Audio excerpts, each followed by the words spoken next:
Buenas noches. Yo pensé que íbamos a tener un poquito más de alabanza, pero bueno.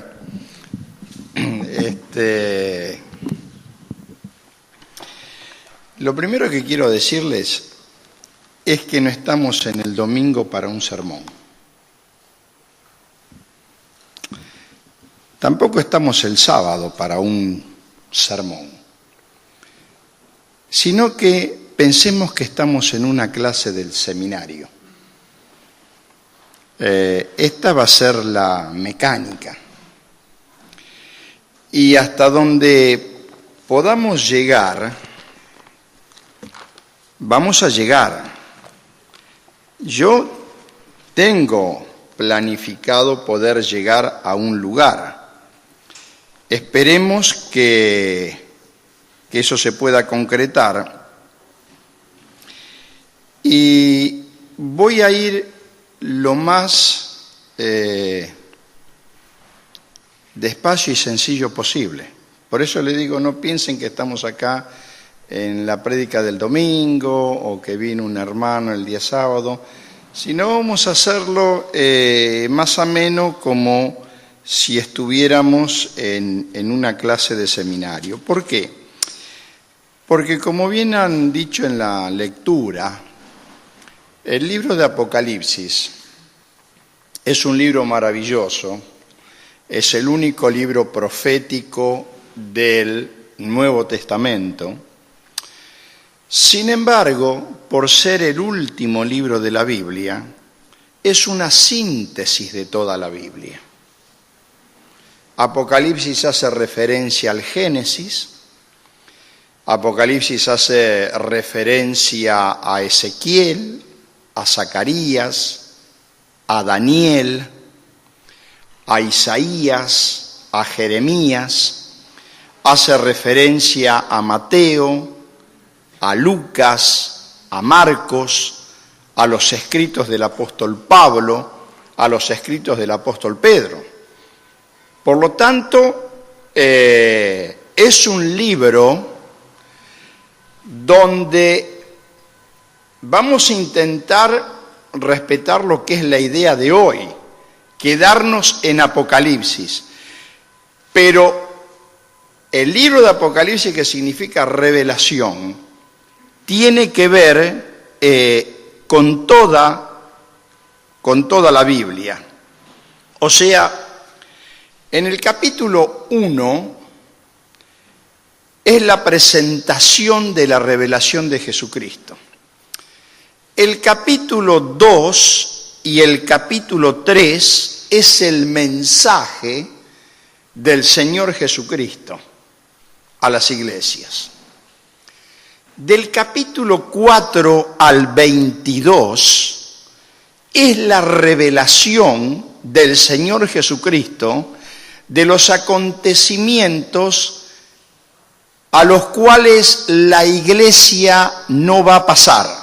Ahora, nadie se altere, se rasgue los pelos, yo no tengo ninguno, porque Apocalipsis lo van a escuchar hasta el final de sus vidas y van a ir entendiendo cada vez más cosas, porque es un libro de interpretación. En la escena del capítulo 4 al capítulo 22, hay a su vez una cantidad de subdivisiones. El capítulo 4 y 5, la iglesia está en el cielo, nosotros. Después vamos a explicarlo un poquito más. Luego hay todo un paréntesis e intervalos del capítulo 6 hasta el capítulo 19, donde en el capítulo 19 es como la continuación del capítulo 5 de la iglesia. Lo más interesante de todo esto es que si Jesucristo está en tu corazón y vos sos fiel hasta la muerte, los juicios apocalípticos de parte de Dios y también de parte del diablo sobre los habitantes del planeta Tierra, vos no los vas a tener que sufrir. pero no alcanza con decir yo entregué mi vida a Jesús. Yo tengo que seguir el camino hasta el final de la vida. Apocalipsis 1:4 dice, el que es, el que era y el que ha de venir, el que vive, el que siempre ha vivido y el que está por venir. Esta es la presentación de Jesús. Él está hablando, Él es el mismo hoy, ayer y por los siglos. Juan capítulo 1, en el principio era el Verbo, que es anterior a Génesis 1:1, que dice, en el principio creó Dios los cielos y la tierra.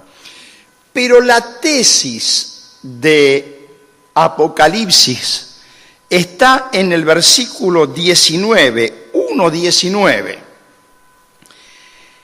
Le dice Jesucristo, escribe las cosas que has visto, las cosas que son y las cosas que han de ser o que han de suceder después de esta. Esta es la división de Apocalipsis. Dice, lo que has visto. ¿Qué es lo que ve Juan? La revelación de Jesucristo y de ahí hacia atrás, al principio de la humanidad. Lo segundo, las cosas que son, que vamos a explicar enseguida. ¿Y qué son las cosas que son? El mensaje a las 7 iglesias. Y la tercera división, si ustedes tienen sus Biblias abiertas, dice, y las cosas que han de ser después de estas. Quiere decir que después de finalizado el mensaje a las 7 iglesias, vendrán cosas que van a suceder a continuación. ¿En dónde? En el cielo, si tenés el testimonio del Espíritu Santo, que sos un hijo de Dios, y las cosas que van a suceder en el planeta Tierra. Por eso es muy interesante. Muy bien. Apocalipsis capítulo 1, versículo 3, dice, bienaventurado el que lee. Creo que es el único texto en la Biblia que tiene promesa por el hecho de leer la palabra de Dios. Así que, pero el tema, la palabra que yo quiero referirme es esta, al final. Dice, y guarda las cosas que en ellas están escritas. Te dice que tenés que oír, que tenés que guardar, que tenés que leer, y el motivo es este, el tiempo está cerca. Ahora uno dirá, esto se escribió hace 2000 años. Es cierto. Ustedes me invitaron hoy, yo llegué 8 menos 5. Y todo cerrado, dije, ¿qué pasó? Entonces digo, no voy a bajar del auto, voy a esperar que alguien por algún lugar o entre o salga. La pregunta es, ¿ustedes sabían que yo iba a venir hoy? En eso no tenían ninguna duda. Iba a venir 8 menos 5, iba a venir 8 y media, pero que iba a venir, iba a venir. Aquí el tiempo, la frase es esta, porque el tiempo está cerca. Cuando yo tendría, póngale 10, 11 años, en un momento mi papá me dijo algo que me quedó muy grabado. Claro, yo soy el último hijo, pero encima mi papá me llevaba 50 años. ¿Vieron? No es lo más normal. Mi papá nació en el siglo XIX. Así que yo tengo la historia de mi familia desde el año 1820 con nombre y apellido. Y él me dijo esto.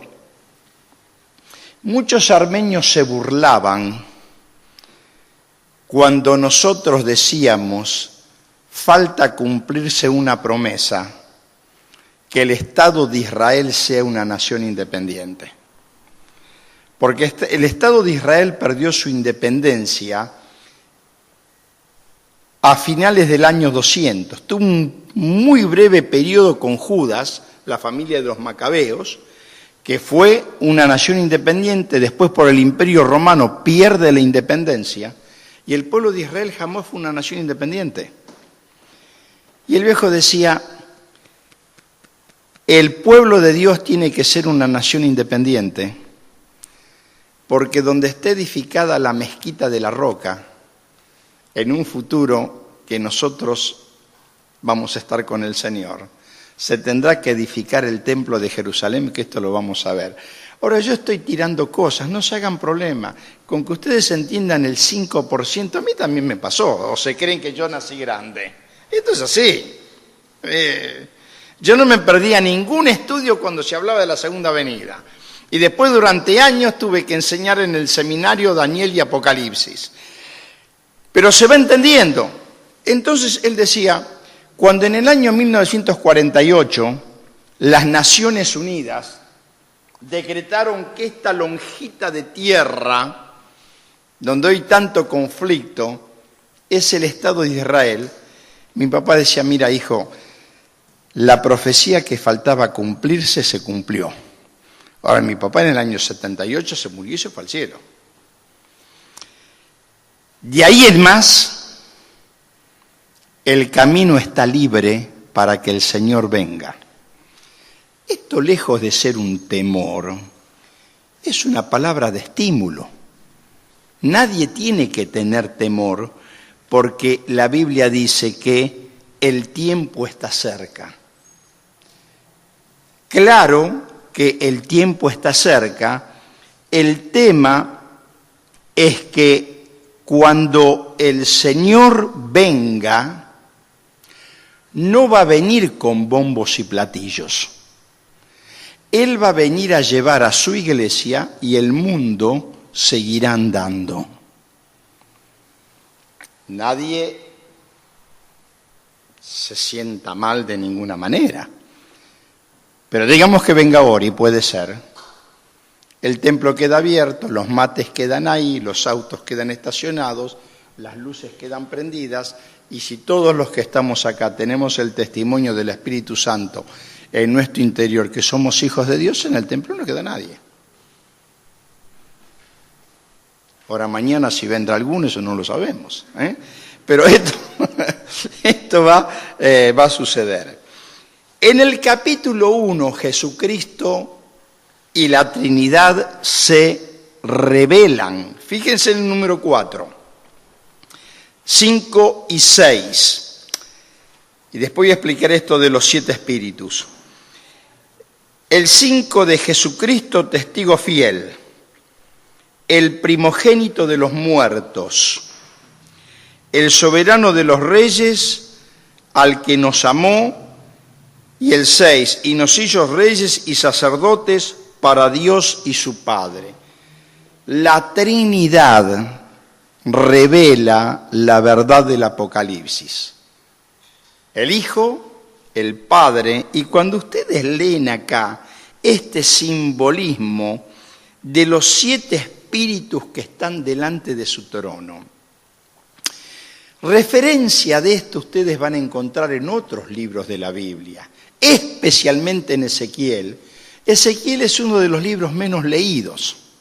Si Apocalipsis no se lee, Ezequiel se lee menos. Pero Ezequiel es una buena luz porque habla de todos estos simbolismos. Estos 7 espíritus está haciendo referencia al Espíritu Santo. El versículo 8, ¿alguien lo quiere leer? Así yo no hablo tanto. Si alguien tiene alguna Biblia, en el teléfono, en el celular o donde sea. 1:8. Muy bien, lo leo yo. Dice, yo soy el alfa y la omega, el principio y el fin, dice el Señor, que es, que era y que ha de venir. El que es. Él estuvo con sus discípulos. Y recuerdan que dijo en Hechos capítulo 1, la voz de los ángeles, le dice, ¿qué están mirando? Así como ascendió a los cielos, vendrá por segunda vez. Ya voy a hacer la distinción entre el rapto de la iglesia y la segunda venida del Señor Jesucristo, que son dos cosas totalmente diferentes. Si algo no se va entendiendo, me dicen, porque si no yo voy avanzando. Ahora, el alfa y el omega era la primera y la última letra del abecedario griego, dando a entender qué cosa, que Jesucristo es completo, es todo. Pero acá hay una aplicación a la vida de nosotros. Nosotros podríamos preguntarnos, ¿Jesucristo para mí qué es? ¿Es realmente el alfa y el omega, o sea, el principio y el fin, lo primero y lo último? ¿Es el todo en mi vida, en mi voluntad, en mis afectos, en mis sentimientos, en mis proyectos, en mis deseos? Esto es importante. Él se revela de esta forma, Yo soy el principio y yo soy el fin. Fíjense el 17 y el 18. Dice, cuando le vi caí como muerto a sus pies, y él puso su diestra sobre mí, diciendo, no temas, yo soy el primero y el último, el que vivo y estuve muerto, mas he aquí vivo por los siglos de los siglos, amén, y tengo las llaves, ¿qué cosa? Del Hades y de la muerte. Jesucristo es victorioso. Él ha vencido la muerte, Él está haciendo la presentación de su persona del capítulo 1. Él ha vencido todo. Y lo más difícil que le tocó vencer a Jesucristo fue llegar a la cruz, habiendo derrotado vez tras vez al diablo. Y acá hay otra aplicación práctica para nosotros. Quizás alguno de ustedes esté pasando por dificultades, de esas serias. Y uno puede preguntarse, está bárbaro todo esto, pero ¿qué rol juega Apocalipsis para mí? Que venció la muerte, venció el infierno, venció al diablo, resucitó, pero yo estoy pasando, o alguien de mi familia está pasando, y las cosas no se ordenan. ¿Qué lugar tiene Jesucristo en lo que a mí me pasa? Juan es el que, iluminando este concepto, él dice, queridos, nadie se asuste. Y él, por orden del Señor, dejó escrito. Y lo que dejó escrito es esto, 1 Juan, capítulo 4, versículo 4. Este es un texto que hay que tenerlo subrayado en las Biblias. Y el texto dice, mayor es el que está en ustedes que el que está en el mundo. Porque Jesucristo realmente ha vencido todas las cosas. Y en el versículo 19 es las tres grandes divisiones o la tesis, digamos así, de Apocalipsis. La división cronológica. Las cosas que has visto se refieren al pasado, las cosas que son a la época de la iglesia y las cosas que han de ser después de estas a cuestiones posteriores a la era en que existe la iglesia.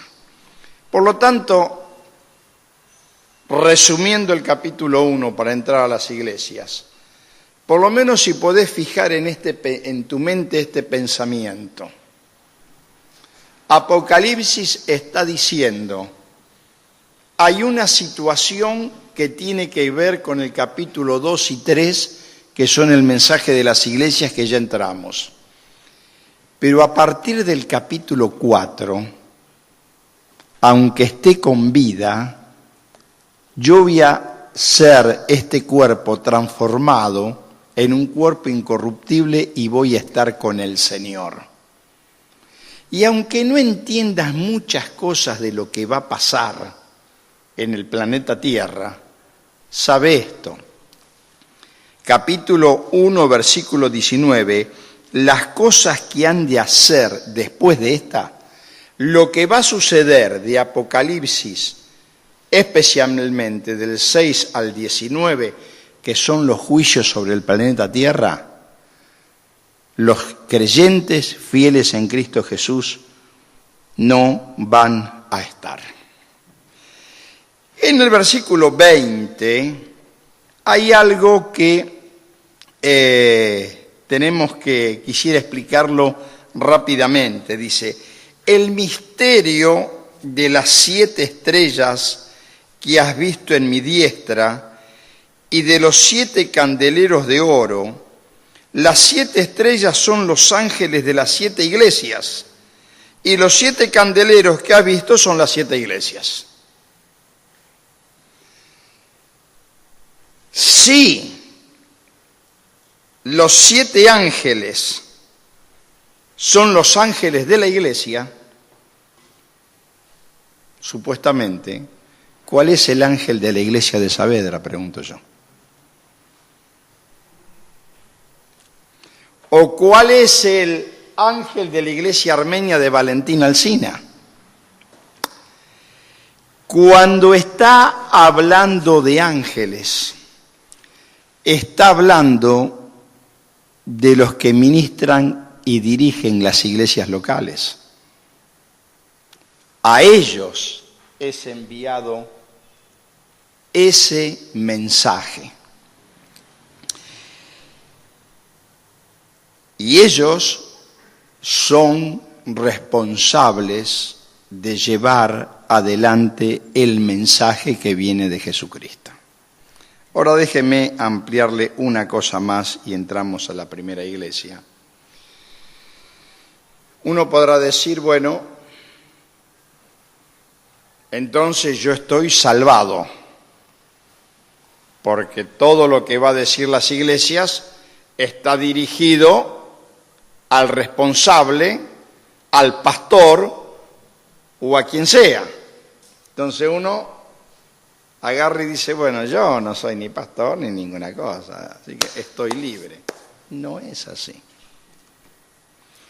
Es el mensaje dirigido a todos.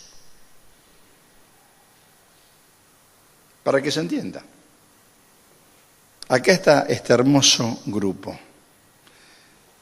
Pero supongo que en este hermoso grupo hay un pequeño grupo que es el que planifica y estructura esta actividad, ¿o no es así?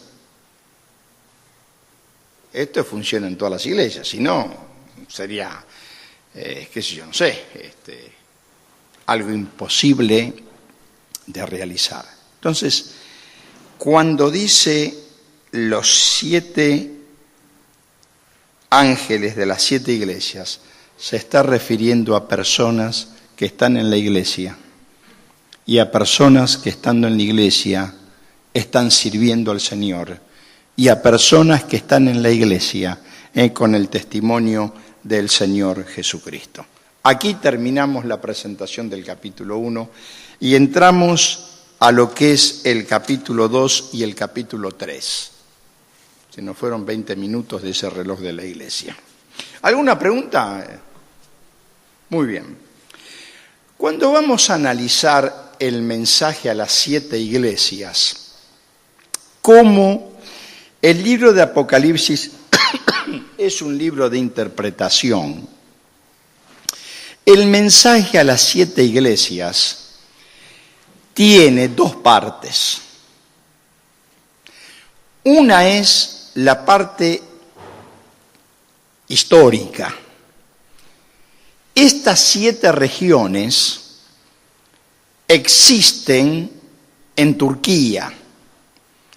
Algunos nombres un poco cambiados y otros no.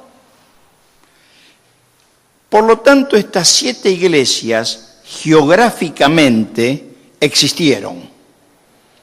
Unas de otras con entre 50 y 100 kilómetros de distancia, que hoy para nosotros en el siglo XXI es una tontería. 50 kilómetros, ¿qué es? Pero cuando vamos a 2000 años atrás, el tema era muy distinto.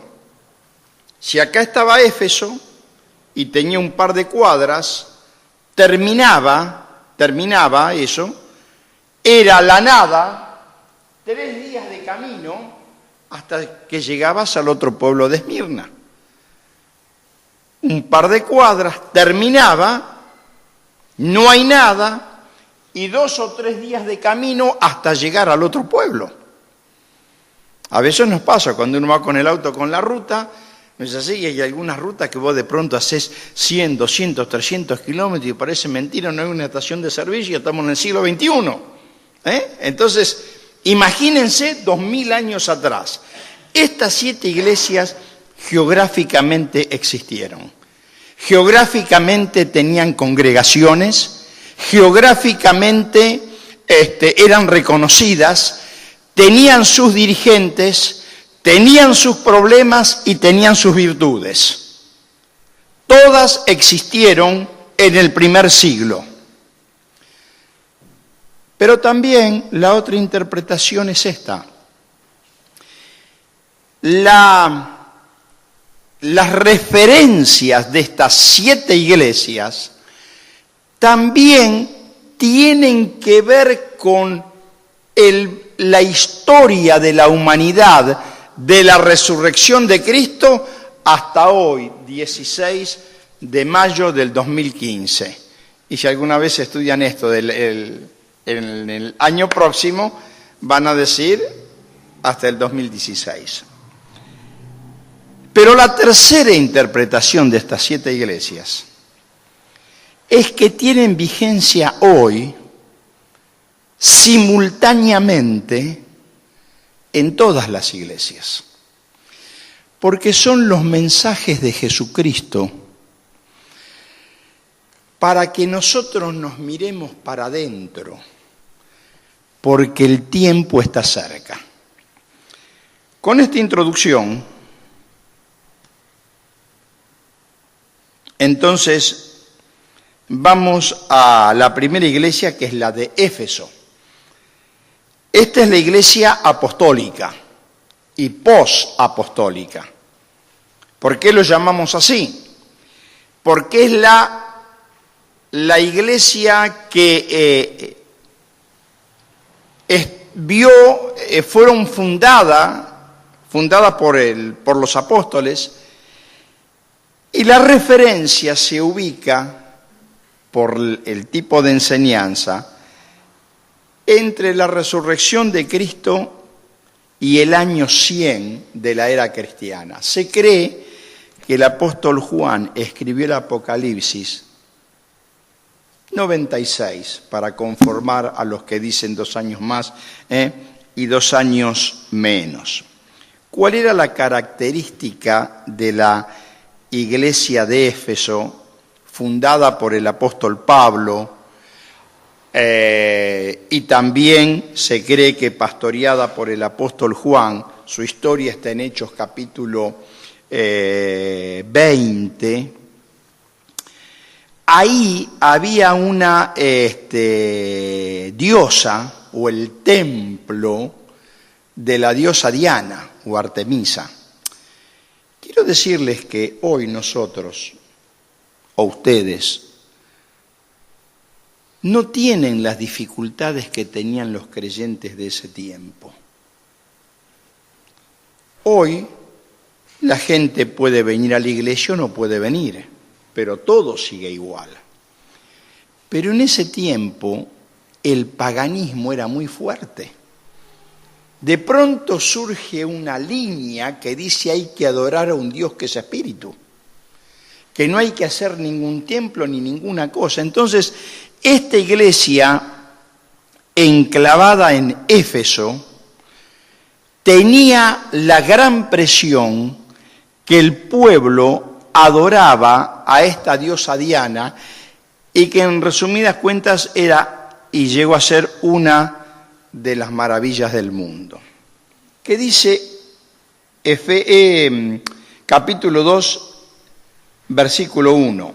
Escribe el ángel de la iglesia en Éfeso, el que tiene las 7 estrellas de su diestra, el que anda en medio de los 7 candeleros de oro, dice esto: yo conozco tus obras, tu arduo trabajo y tu paciencia.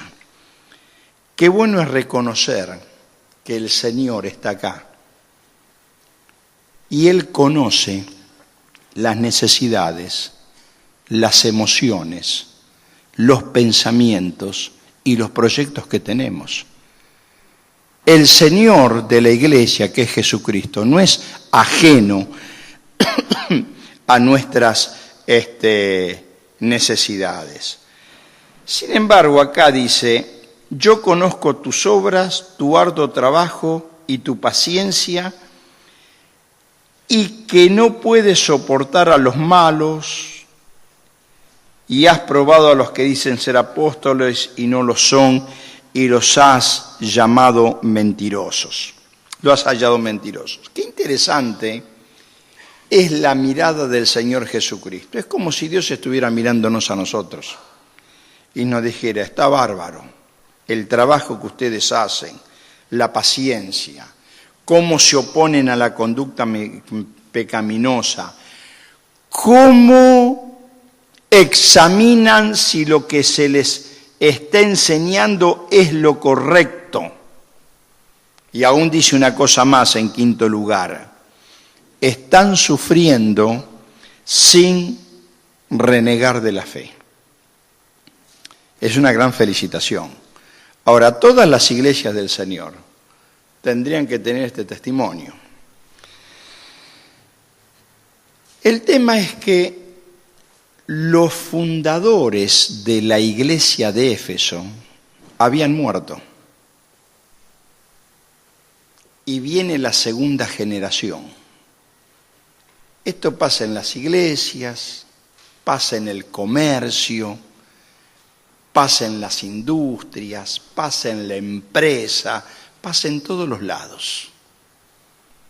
El que logró levantar algo sufrió día y noche durante años y tiene una concepción de eso. La segunda generación, ¿qué hizo? Heredó, ¿no es así?, la fortuna del otro. Entonces ya empieza a mirar: ¿para qué tanto trabajo? ¿Para qué tanto sacrificio? La vida es una. Mira el viejo, al final levantó este imperio y se fue. Son cosas muy comunes que suceden en las iglesias y en el ámbito laboral. La segunda generación ve con una óptica diferente el trabajo. Permítanme decirles algo. Total, yo soy una visita y ahora me voy. Pero hay muchas cosas que unen los armenios y los eslavos, cómo llegan a la Argentina.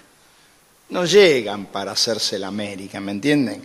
No llegan con los baúles cargados de lingotes de oro ni de libras esterlinas. Libra esterlina es la moneda inglesa. No llegan así. Pero este lugar tiene una historia de sufrimiento y de lágrimas y de oración. Y llegó hasta acá. Algunos de ustedes ni serán descendientes de los que iniciaron, como pasa con la iglesia armenia. Pero conozcan las raíces de este lugar. Y no se olviden de quienes empezaron, hombres y mujeres imperfectos. Y algunos de ustedes son segunda o tercera o quizás cuarta generación, o algunos de ustedes no tienen nada que ver quizá con los que iniciaron. Los que fundaron la iglesia de Éfeso habían muerto. Y vienen los de atrás, ¿vieron el semillero? Y el semillero que viene de atrás empieza a descuidar algunas cosas. Por eso dice el versículo 5, recuerda por tanto de dónde has caído y arrepiéntete y haz las primeras obras, pues si no, vendré pronto a ti y quitaré tu candelero de su lugar si no te hubieses arrepentido. El candelero es el candelabro que se usaba en el templo del Antiguo Testamento y que iluminaba el trabajo que debían realizar los sacerdotes para la congregación. Y acá hay otra aplicación. Ustedes y yo que tenemos la luz, no nos podemos conformar con ser luz para nosotros mismos, sino que tenemos que irradiar e influenciar con la luz de Jesús. Y cuando dice, si no vendré a ti y quitaré tu candelero, no quiere decir que nos va a condenar. Lo que quiere decir es que vamos a dejar de ser luz. Y si acá por alguna circunstancia se cortara la luz, estamos todos en tinieblas. Pero ¿qué pasó?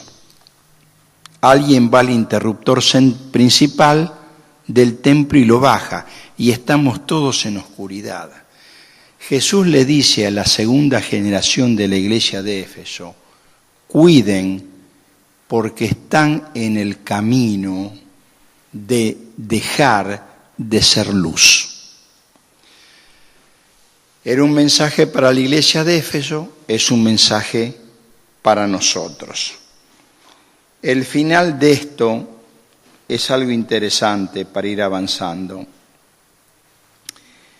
Recuerda de dónde has caído y arrepiéntete.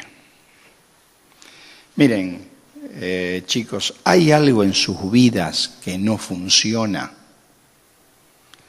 No crean que eso que no funciona empezó hoy a la mañana. Eso tiene una historia. Hay que ser valiente, hay que ser honesto, hay que ir para atrás y mirar. ¿Dónde fue que empecé a desviarme? ¿Dónde fue que empecé a aflojar? Me acuerdo, fue allá. En una conversación con tal, en una salida con tal, en algo que miré o en algo que leí. Cada uno sabe. No importa. El tema es el mensaje, recuerda y arrepiéntete. ¿Por qué? Porque ese amor al Señor comenzó a licuarse, comenzó a debilitarse. Y esto pasa. Cuando vos conociste al Señor viajabas a la velocidad de la luz. Y después te fuiste acomodando a las circunstancias. Porque a todos le pase, no es lo que Jesucristo aprueba.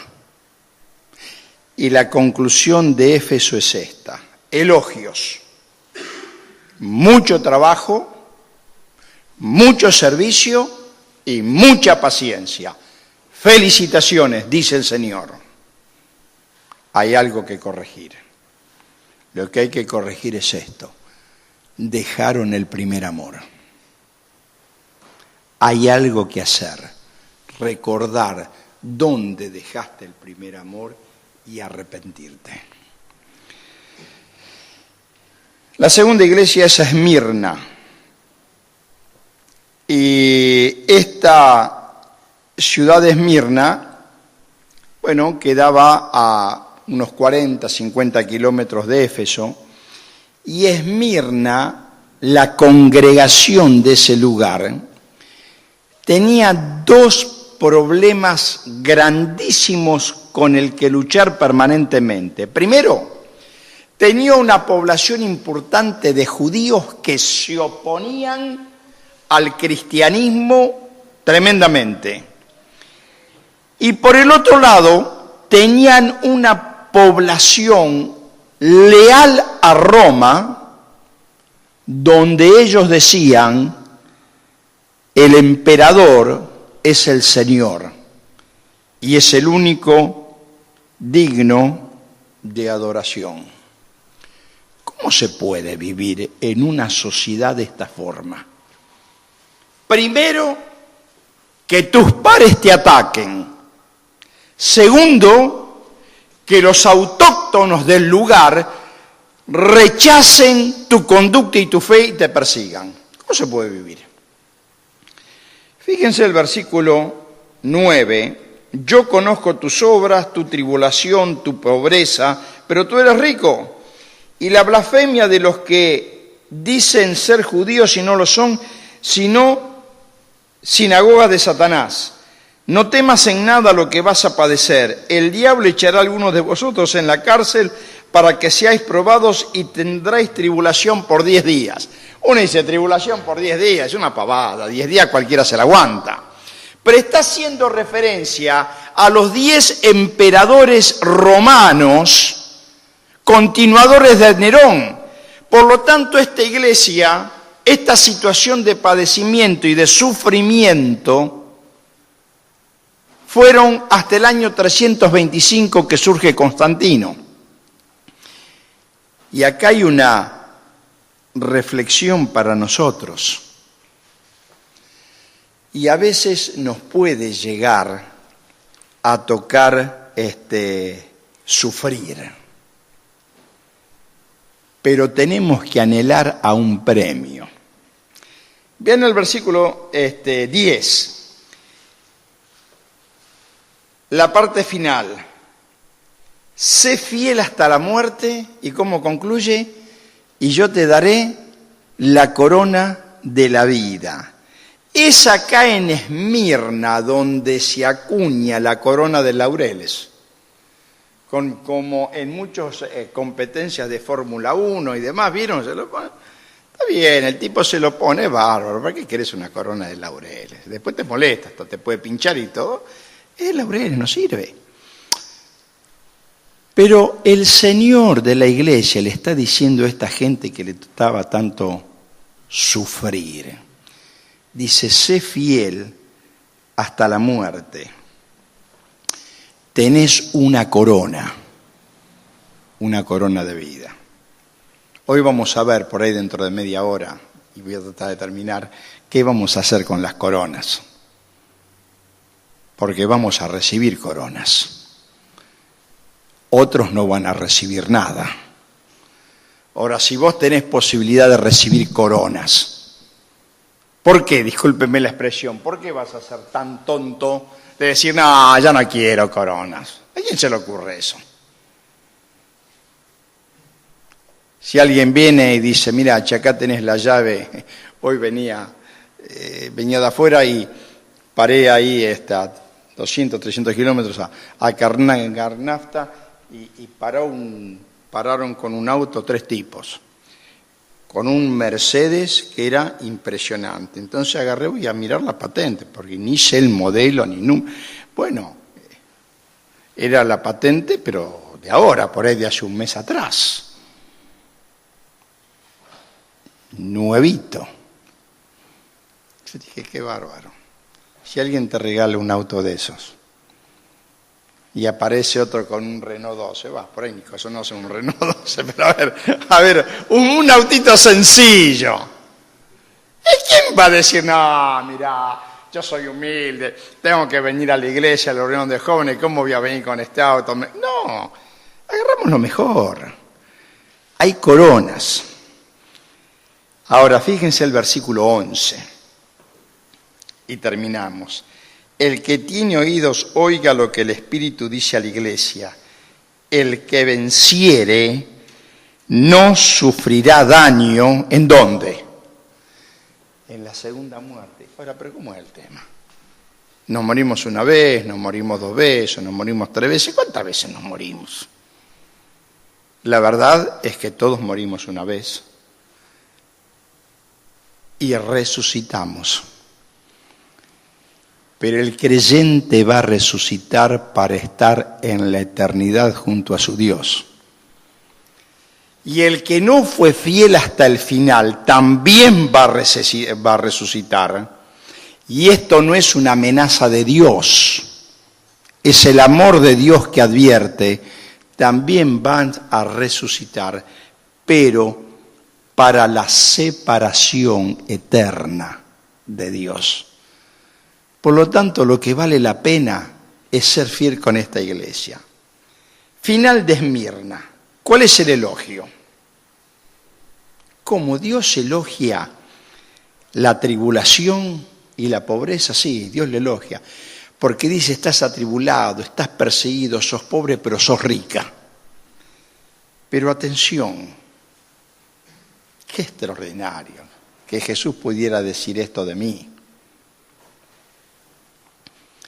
Mira la iglesia de Esmirna y dice, no tengo corrección que hacerles.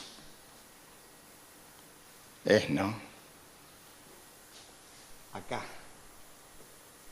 Lo máximo, la excelencia jamás imaginada. No tengo corrección. ¿Qué palabra tengo? Seguí sin vergüenza y sin temor y sé fiel hasta la muerte. Y bueno, la pasas mal en el barrio, la pasas mal en el trabajo, la pasas mal en la escuela, por esto, por aquello. No va a durar toda la vida. ¿Cuánto tiempo la vas a pasar mal? 1 año, 2 años, 3 años. ¿Y qué es eso comparado con la eternidad? Nada. Ahora ustedes dirán, claro, usted, Jorge, es grande, pero yo también fui chico como ustedes. Y me la tuve que bancar como se la bancaron ustedes. Y Jesús te está diciendo, sé fiel hasta la muerte. La iglesia de Pérgamo es la iglesia bastante acomodada a las circunstancias, relajada. La ubican históricamente en el año 325 y 590 después de Cristo, por el hecho de que estaban viviendo en una región donde el oscurantismo, las brujerías, las hechicerías estaban al orden del día. Ellos pensaban de que, bueno, ciertas cosas no estaban del todo mal. Encima, en este lugar de Pérgamo había mucha cultura, porque imagínense 2000 años atrás tener una biblioteca donde la historia dice que tenían 200.000 volúmenes. Yo no sé cuántas bibliotecas hoy tienen esa cantidad de libros. Pero esta la tenía, pero fíjense lo que dice el texto. Dice, yo conozco tus obras, el 13, y dónde moras, donde está el trono de Satanás, pero retienes mi nombre y no has negado mi fe, ni aun en los días en que Antipas, mi testigo fiel, fue muerto entre vosotros, donde mora Satanás. ¿Quién era este Antipas? Era un referente de la iglesia. ¿Vieron antes de que dijimos al ángel de la iglesia? Este era uno de ellos, el más importante, y lo habían liquidado. Y estos estaban rodeados por un montón de sectas porque Pérgamo era la competencia en cuanto a la idolatría de Éfeso. Éfeso tenía la gran diosa Diana, pero estos tenían 4 y querían ser los mejores. De ahí que Dios usa este término, el trono de Satanás. Era lo que más valía. Y dentro del trono de Satanás, el emperador romano era uno de los dioses. Sin embargo, en el versículo 14, tengo unas pocas cosas contra ti, que tienes ahí a los que retienen la doctrina de Balaam y que enseñan a Balac a poner tropiezo ante los hijos de Israel. Ahora, claro, uno escucha esto y dice, pero ¿esto qué tienen que ver? Encima son 2 nombres parecidos, Balac y Balaam. Encima su historia está en el libro de Números en el Antiguo Testamento. ¿Qué voy a andar leyendo ahí? Pero ¿saben cuál es el tema? El tema es así, que este Balac era un rey y Balaam era un profeta de Dios al mejor postor. Léanse la historia en Números 22 y 24 que les va a encantar. Ahí van a encontrar el momento de que el animal habla. Vos podrás tener una mascota que te entiende todo, pero nunca te dijo, hola, ¿qué tal? ¿Cómo dormiste? ¿No es así? Eso no. Ahí van a encontrar un animal que habla. Este Balaam era un sinvergüenza. Entonces le ofrecieron dinero y en vez de transmitir bendición, transmitió la maldición. Y luego les enseñó, este Balaam influenció al pueblo de Israel para que adore a los ídolos. En esta iglesia había entrado todo y todo valía. De ahí que al final le dice el versículo 17, y le daré una piedrecita blanca y en la piedrecita escrita un nombre nuevo, el cual ninguno conoce sino aquel que lo recibe. Apocalipsis está lleno de simbolismos, porque fue escrito en un momento que el que tomaba esta literatura la iba a desechar porque no iba a entender nada. No era como los evangelios. ¿Y qué significa esta piedrita? Era la identidad. La Biblia dice que fuimos sellados con el Espíritu Santo de la promesa. Si Jesucristo está en tu vida, tu identidad es que vos sos un hijo de Dios. Y fíjate que dice, te dará un nombre nuevo, el cual ninguno conoce, sino aquel que lo recibe. Como Dios va a hacernos personas nuevas, nos hace personas nuevas dándonos un nuevo corazón. Nos va a dar un cuerpo nuevo cuando Él venga a buscarnos. Nos dará una morada nueva cuando estemos en la patria celestial. Y nos dará una adoración perfecta a la cual nosotros no conocemos. Ahora, ¿cuál es el mensaje final de Pérgamo? ¿Cuál es el elogio? El elogio es que algunos poquitos fueron fieles a la fe. No se dejaron arrastrar, no siguieron a la manada, todos van para allá y bueno, mirá, si todos están haciendo esto, ¿será que hay que hacer esto? Sí, pero mirá que lo hace tal pastor que tiene una iglesia, no sé, debe ser lo correcto. Y bueno, hay que hacer eso. Hay que hacer lo que Dios indica. Entonces el elogio es esto, que había algunos fieles. Qué bueno sería que nosotros seamos de esos algunos fieles en nuestra sociedad acá en la ciudad de Buenos Aires. ¿Y la corrección cuál era? Y bueno, era una iglesia permisiva, se mezclaba y muchas cosas valían. ¿Y cuál es la acción? De las 7 iglesias, a 5 les dice arrepiéntete. Porque el arrepentimiento es el camino más rápido para tener un encuentro con Jesús. Capítulo 2, versículo 18, la iglesia de Tiatira era la iglesia del libertinaje y la iglesia del clericalismo, la iglesia que entre el año 500 y 1500 se fue desviando y fruto de, después del 1500 viene toda la reforma, del cual nosotros somos herederos. Ahora, Tiatira era una ciudad importante comercialmente. Hechos 16 dice que el apóstol Pablo llegó y fue al río donde había unas mujeres orando. Y ahí se encontró con una mujer que era empresaria. Era Lidia de Tiatira y no dice más nada.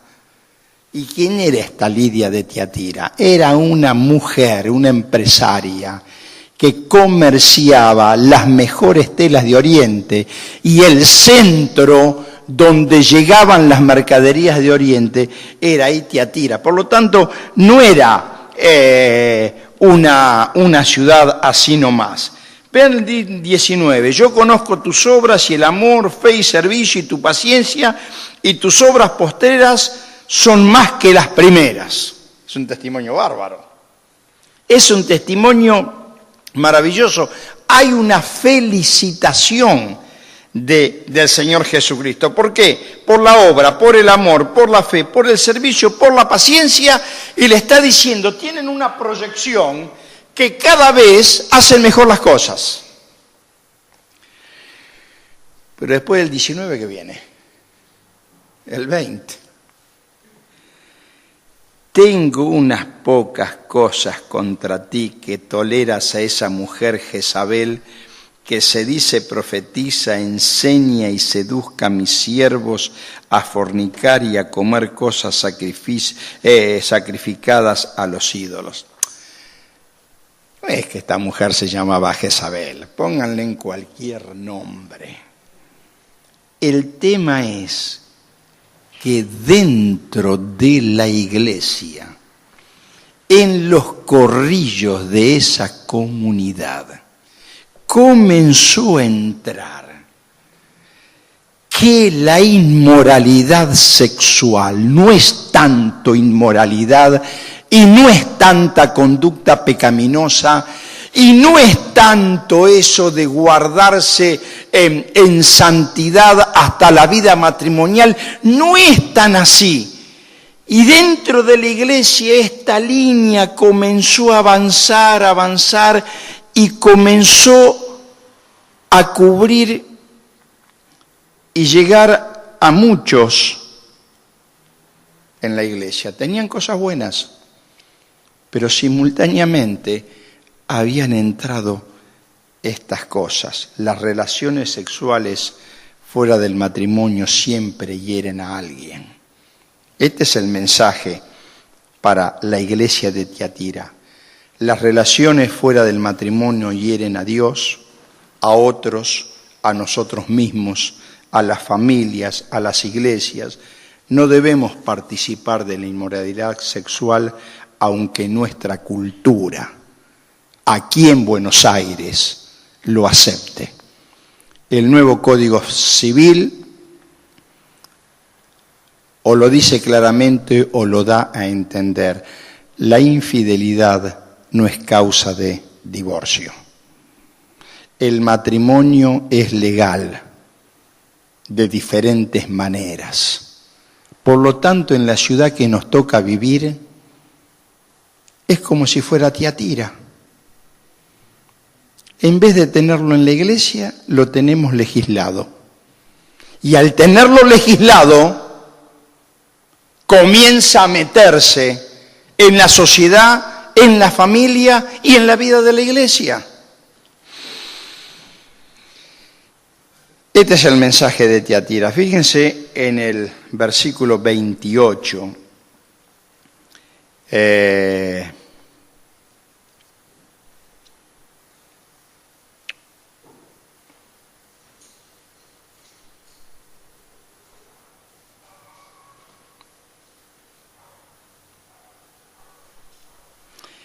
El 28, y le daré la estrella de la mañana. ¿Saben que a Jesucristo se le llama en la Biblia la estrella de la mañana o el lucero del alba? ¿Qué es la estrella de la mañana? La estrella de la mañana es la que aparece al amanecer, cuando todo está oscuro.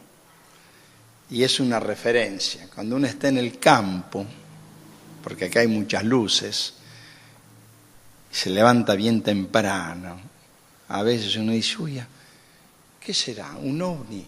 ¿Un planeta? ¿Qué es? En medio de la oscuridad, una estrella gigante a nuestra vista y que brilla de una manera sorprendente. Entonces el simbolismo toma ahí. Jesucristo es la estrella de la mañana. ¿Qué significa esto? Que Él va a poner al descubierto lo que es de la luz y lo que es de las tinieblas. Y Tiatira, esta congregación, tenía cosas buenas, pero pensó que por tener cosas buenas podía darse el lujo de que ciertas cosas contrarias a Dios entraran. Por lo tanto, ¿cuál es el elogio? Una iglesia con amor, con fe y con servicio. ¿Y cuál es la corrección? Durísima. La inmoralidad. Ahora a veces uno se pregunta, ¿pero hace falta que Dios escribiera en este libro santo estas cosas? Bueno, Dios sabe el principio y el final de las cosas. Y si están escritas, es porque nosotros las necesitamos tener en cuenta. Vos que tenés 15, el que tiene 20, y yo que ya llevo 42 años de casado, nadie está exento, porque la Biblia dice, el que piensa estar firme, mire que no caiga. Llegamos a la iglesia de Sardis. Es llamativo, capítulo 3, versículo 1. Miren lo que le dice. El que tiene los 7 espíritus de Dios y las 7 estrellas dice esto: yo conozco tus obras, que tienes nombre de que vives y que estás muerta. Era una iglesia que aparentaba una cosa y era otra. Era una iglesia sin vida, con una estructura, pero adentro hueca. No hay elogios para esta iglesia. Así como dijimos que para la iglesia de Esmirna no había reprensión, para las otras había elogio y había cosas que corregir. Pero para esta iglesia, la iglesia de Sardis, no hay elogios, porque era todo superficial. Y el texto de capítulo 3, versículo 3 dice: acuérdate pues de lo que has recibido, oído, y guárdalo y arrepiéntete, pues si no velas, vendré sobre ti como ladrón y no sabrás a qué hora vendré sobre ti. Nuevamente la palabra arrepiéntete. Y vamos a la iglesia de Filadelfia. Esta es la iglesia maravillosa.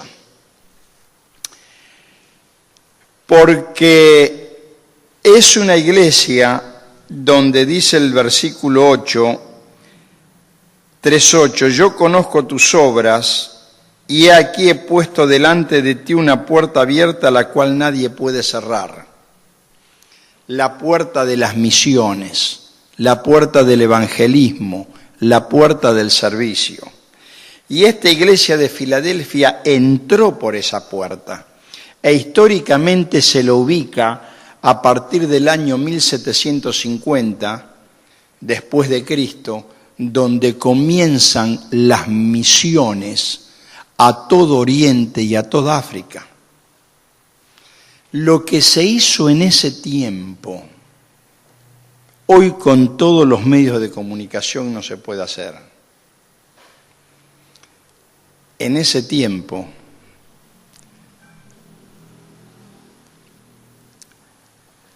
la iglesia de las misiones, donde se iniciaron todos los trabajos misioneros,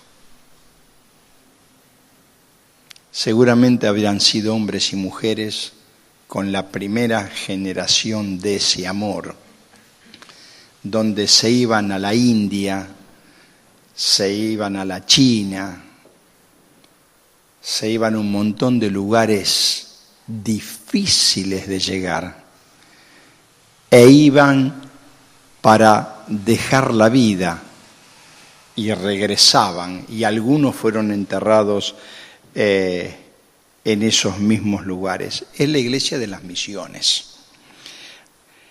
Ahora, en esta iglesia, en el versículo 11, dice, aquí yo vengo pronto, retén lo que tienes para que ninguno tome tu corona. Volvemos a repetir la palabra corona. Vengo pronto, retén lo que tienes. Hermanos, Dios nos ha dado a cada uno de nosotros diferentes dones.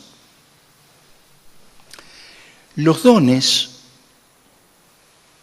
no son retirados por el Señor. Las cosas dadas por el Señor, Él no las saca.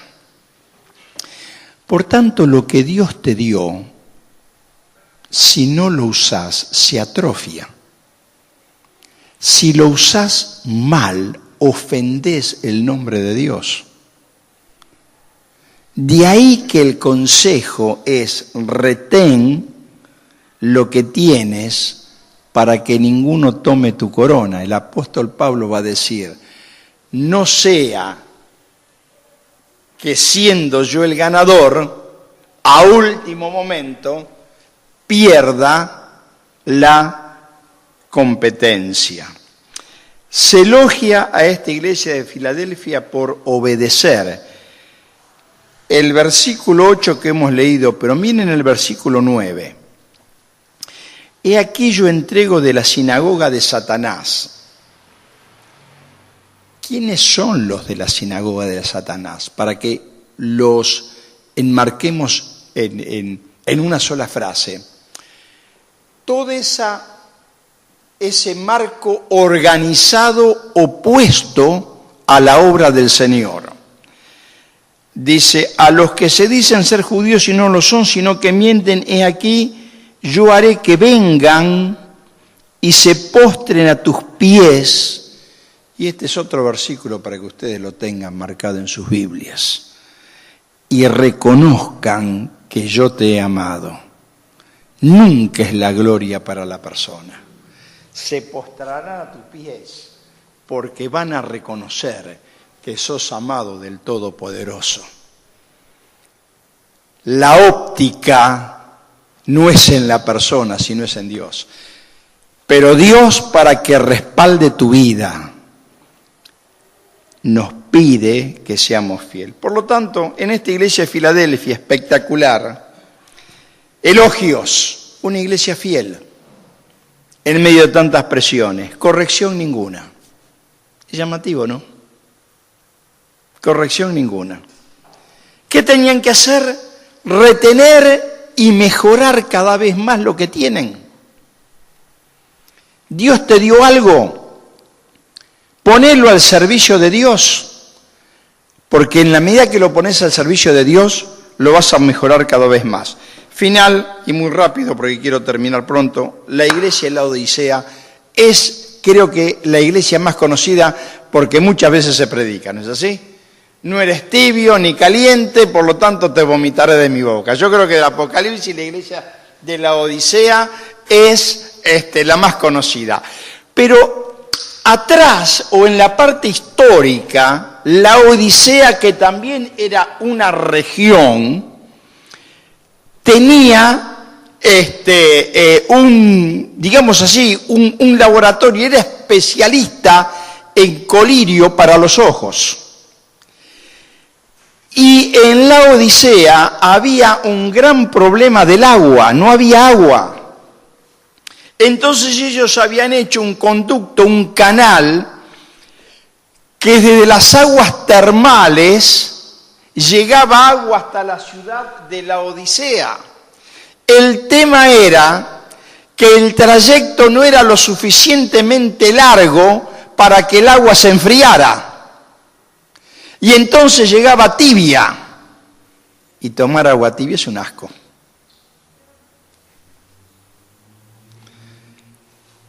Y el Señor de la iglesia toma estas dos cosas y le dice: ponete colirio en los ojos para que veas. Y decidite a ser tibio o caliente, porque de ambas cosas yo te voy a vomitar de mi boca. Si sos frío, estás en un lugar. Si estás comprometido con el Señor, estás en un lugar. Pero si estás a media agua, no estás en ningún lugar. Eres tibio. Una pregunta que nos tenemos que hacer: ¿soy tibio en las cosas del Señor?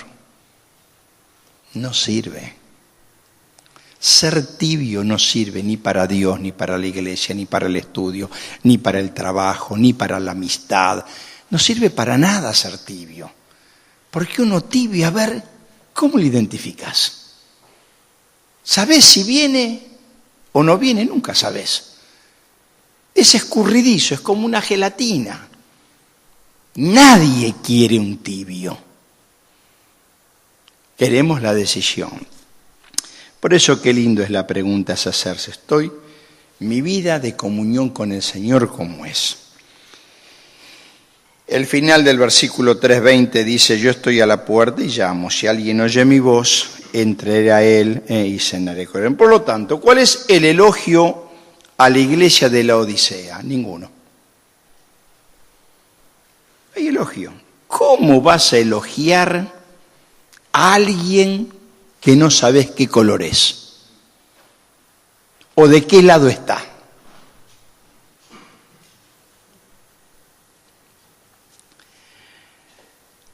La corrección sí. Dios le dice: decidite, izquierda o derecha, no seas tibio. Y la acción que tiene que ser nuevamente arrepentirse. Muy bien, hermanos. ¿Sigo capítulo 4 y 5 o dejamos? Alguien que me haga la seña. No, como quieran ustedes. Bueno, tocamos un poquito capítulo 4. Acá tenemos que hablar de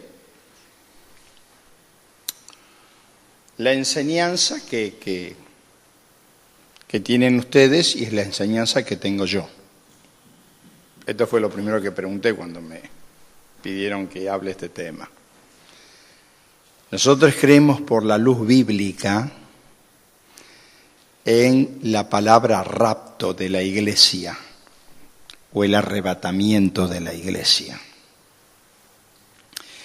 ¿Esto cuándo va a suceder? No hay fecha. Por lo tanto, puede suceder en cualquier momento y puede suceder ahora, el rapto de la iglesia. Y esta enseñanza está en Daniel, está en Ezequiel, está en Tesalonicenses. La historia de la humanidad, Dios la ha querido revelar con el profeta Daniel en las profecías de las 70 semanas. Pero no importa si se les hace una galleta en la cabeza, pero otro año y otro año y otro año, pero se lo tengo que decir, si no parece toda una cosa descolgada. La profecía de las 70 semanas de Daniel tiene su origen en el libro de Esdras y de Nehemías, y la profecía de las 70 semanas indica el tiempo que Jesucristo iba a ser crucificado. Y la profecía de las 70 semanas indica el momento que la iglesia va a ser tomada, y la profecía de las 70 semanas da con lujo de detalle lo que va a suceder, lo que vamos a ver la próxima vez, en los 7 años de la gran tribulación, 7 años calendario, 7 años calendario de 365 días. Ahora,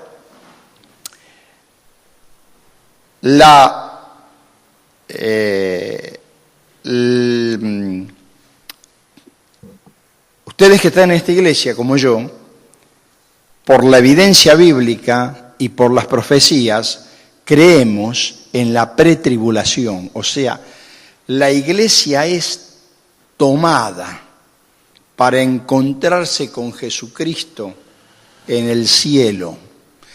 Los muertos resucitan con un cuerpo incorruptible. El cuerpo incorruptible es como el cuerpo del Señor Jesucristo que resucitó, que no está sujeto a las leyes biológicas de este planeta. Por eso Él comió y por eso Él traspasó las paredes. El cuerpo perfecto. Este cuerpo, cuando nace, va comenzando con sus problemas hasta que por algo muere. Por lo tanto, el Señor va a venir a buscar a su iglesia. No con algo audible, con bombos y platillos, no, porque viene a buscar a su iglesia. Y su iglesia se va a encontrar con Él en los cielos. Los muertos resucitan y si viene ahora, este cuerpo es transformado en un cuerpo perfecto. Capítulo 4 y capítulo 5 va a mostrar la escena en el cielo. Es tan maravilloso capítulo 4 y capítulo 5, y a mí me entusiasma tanto, porque capítulo 4 y capítulo 5, que continúa con el capítulo 19, es lo que ustedes muchas veces escucharon, las bodas del Cordero. ¿Lo habrán escuchado? O cuando acá participan de la cena del Señor, el pastor menciona lo que dice la Biblia. Haced esto de memoria de mí, porque no beberé de esta copa hasta que lo beba en el reino de mi Padre. Quiere decir que esas bodas y esa unión de Cristo y la iglesia, cuando el apóstol Pablo dice, ahora le vemos como espejo, pero después le veremos cara a cara. ¿Cuándo va a suceder esas cosas? Ese encuentro de Jesucristo con su iglesia. La primera revelación es capítulo 4 y capítulo 5 de Apocalipsis. Luego vienen todos los episodios en la tierra. Y la continuación de capítulo 4 y capítulo 5 es el capítulo 19 de Apocalipsis. Ahora,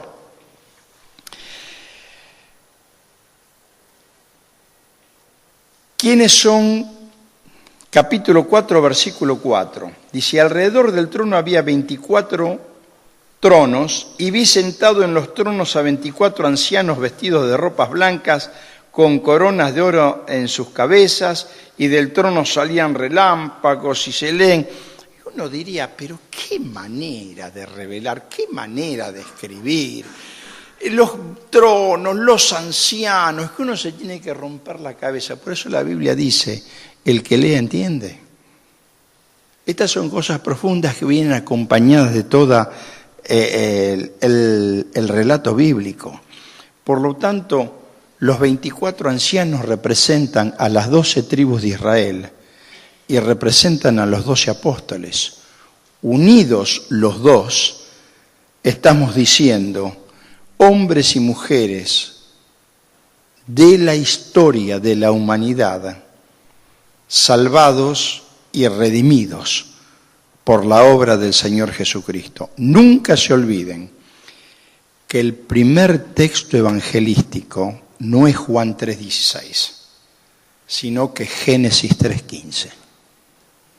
Ahí comienza el proyecto de Dios de redención.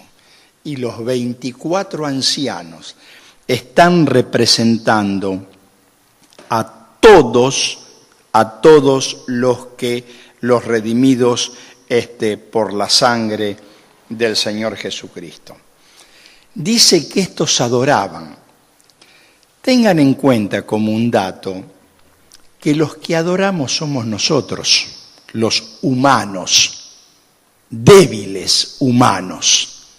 Por gracia de Dios, el privilegio de alabar a Dios nos fue concedido a nosotros, los humanos, no a los ángeles. Los ángeles proclaman, hablan, dicen, no cantan, cantamos nosotros. ¡Qué privilegio! ¡Qué privilegio! Muy bien. Ahora en el versículo 4 y en el versículo 10 dice, los 24 ancianos se postraron delante del que está sentado en el trono. El que está sentado en el trono es el Señor Jesucristo. Y adoran al que vive por los siglos de los siglos. ¿Y cómo sigue? Y acá yo no lo voy a leer si no lo lee alguno de ustedes. ¿Cómo sigue?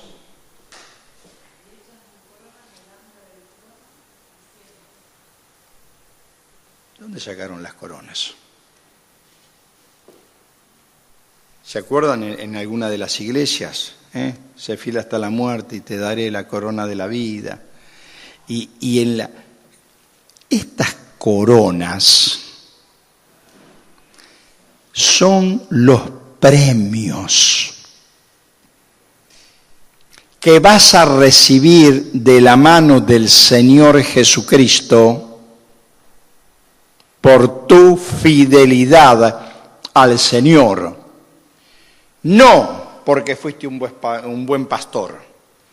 No porque fuiste un buen maestro, no porque fuiste un buen artista en la música o en el canto, no por nada de eso vas a recibir nada. Y entonces lo vas a recibir por tu fidelidad al Señor. Y cada uno sabe acá adentro lo que hace, si es 100% para la gloria del Señor, o 99 para el Señor y 1 para mí.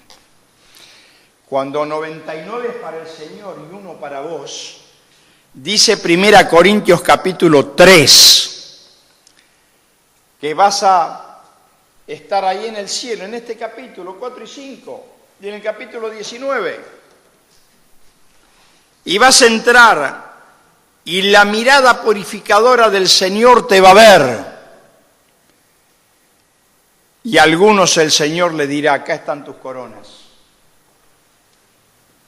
Y a otros le dirá, pasá, que vas a ser salvo como por fuego. Pelado, sin nada. Hoy ustedes quieren ir a comprar un pollo, entonces ¿dónde van? Van a la pollería, Ya está el pollo, ¿cómo lo quiere?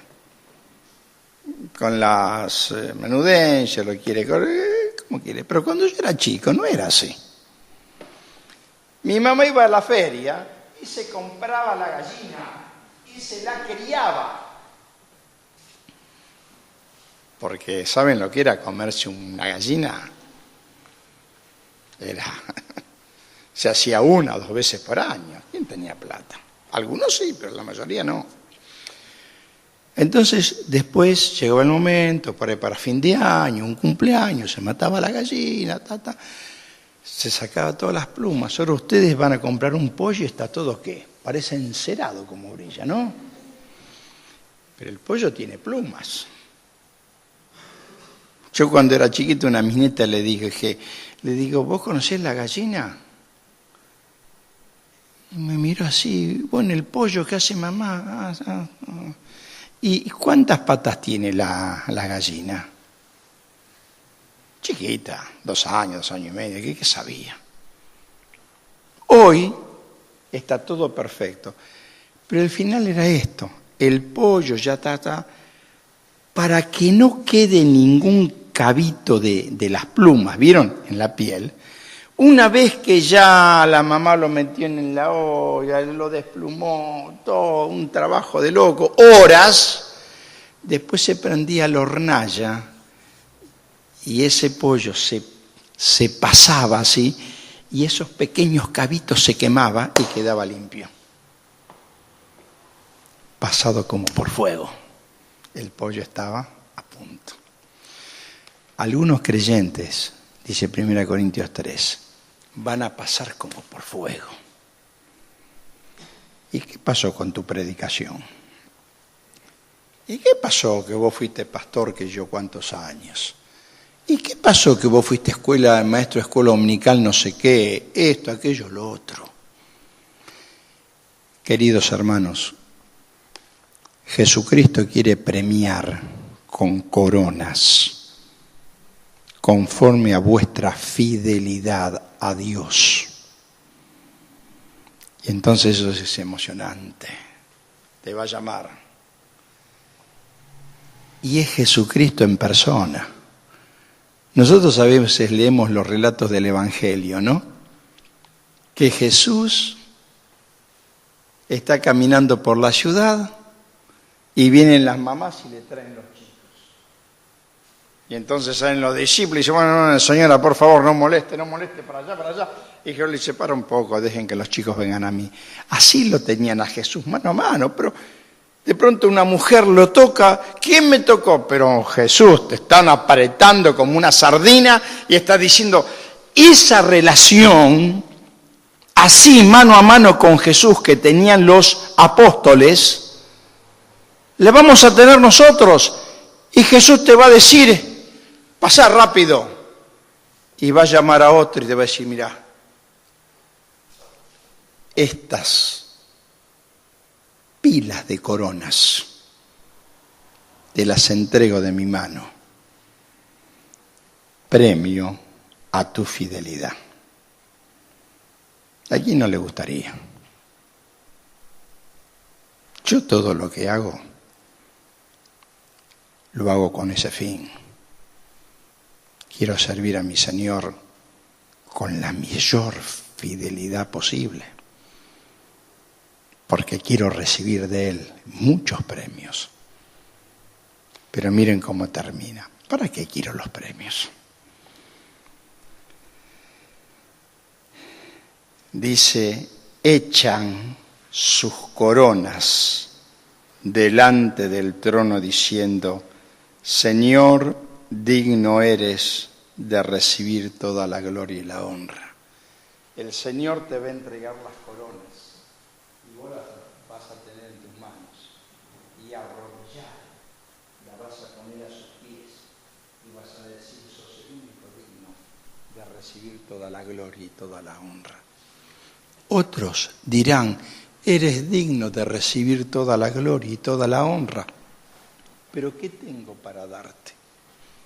Se me fue la vida en pavadas, en cosas, en proyectos. Se me fue la vida y ahora empieza la eternidad. Capítulo 4 está diciendo todo esto. Es emocionante, hermano. Disculpen que a mí me emocione, pero sean fieles al Señor, porque el Señor los va a premiar. Primera Corintios, capítulo 3. Y final, algunas cosas del capítulo 5. De pronto en el capítulo 5 la escena es que le entregan un rollo. Los rollos eran papiros de 5 a 10 metros de largo y de tanto en tanto eran sellados. Se seguían escribiendo, eran sellados. Se seguían escribiendo, eran sellados. Y si vos querías conocer el contenido de todo ese rollo, de todo ese papiro, leías, tenías que desprender el sello, seguir leyendo, tenías que desprender el sello para leerlo todo. Entonces de pronto le entregan el rollo. Y Juan se agarra la cabeza y está llorando. Y viene la voz y dice, no llores, dice, porque hay uno que es digno de abrir los sellos. Y luego empiezan los 7 sellos, las 7 trompetas, las 7 copas. Son todos los juicios de Dios. ¿Quién es digno de desatar todo esto? Y ya terminamos. 5:5. Uno de los ancianos me dijo, no llores, he aquí el león de la tribu de Judá, la raíz de David, ha vencido para abrir el libro y desatar sus 7 sellos. Y miré y vi en medio del trono y de los 4 seres vivientes, y en medio de los ancianos estaba en pie un cordero como inmolado, que tenía 7 cuernos y 7 ojos, los cuales son los 7 espíritus de Dios enviados por toda la tierra. ¿Quién es el león de la tribu de Judá? Que algunas canciones hay, ¿no? Y que se canta y la gente no entiende nada. El león de la tribu de Judá, no entiende nada.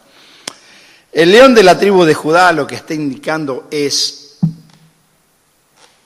el linaje real de Jesucristo, su poder y su autoridad. Y cuando dice el león de Judá, la raíz de David, está indicando su parentesco y su humanidad. Gálatas 4:4 dice que Jesucristo nació de mujer conforme a la ley.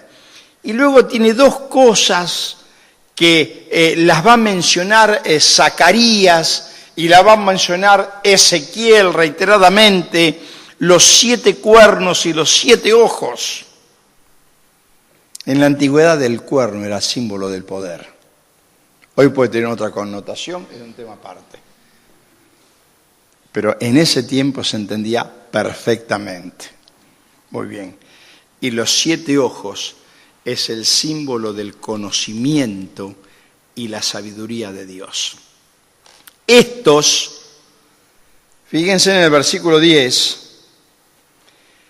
el 9, y cantaban un cántico nuevo, y está todo el cántico. ¿Cuál es el cántico de alabanza a Dios? Él fue entregado por nosotros, nos compró con su sangre, nos reunió en su reino, nos hizo sacerdotes y nos escogió para Él. Pero el versículo 11 dice, y miré y oí la voz de muchos ángeles alrededor del trono, y de los seres vivientes y de los ancianos, y su número millones de ángeles. Los ángeles son seres espirituales, creados por Dios. Hay ángeles malos, que son los ángeles caídos, y hay ángeles en obediencia a Dios. ¿Y cuál es la función de ellos? Lucas, Daniel, Génesis, Éxodo, Ezequiel, Reyes. Los ángeles están para proteger al pueblo de Dios, para ofrecer aliento, dar dirección, responden a Dios con el castigo, patrullan la tierra, hacen de todo. La pregunta es, ¿el creyente tiene algún ángel? No, el creyente no tiene ningún ángel. El creyente lo tiene el Señor Jesucristo. Pero la creación angelical está al servicio de Dios en favor nuestro. Y aquí está, dice, millones y millones de ángeles al servicio de Dios. Y los ángeles al servicio del Señor Jesucristo, que tiene el control de todo. Termino con una pregunta.